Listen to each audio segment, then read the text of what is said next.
আল্লাহর কথার কোনো গুয়া মাথা আমি কিছুই পাই না। আসসালামু আলাইকুম। ক্ষমতার লোভে ইসলামিক দলগুলোর সিংহের আওয়াজ যখন বিড়ালের মতো ম্যাও ম্যাও হয়ে যায়, ঠিক তখনই এই সমস্ত বাতিলদের আওয়াজ বাঘের মতো গর্জন হবে, এটা খুব স্বাভাবিক। ফাউল এক ব্যক্তি, তিনি কি বলেছেন এটা সারা দেশবাসী জানে, অথচ তার বিরুদ্ধে যাদের কথা বলার কথা তারা কথা বলেনি, বরঞ্চ ভোটের জন্য, শুধুমাত্র ভোটের জন্য তার পক্ষে তারা কথা বলেছেন।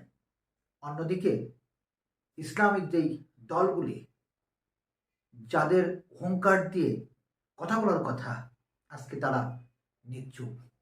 কারণ তারাও ভোটের হিসাব খুব পাকাপোক্তভাবে গুনছেন।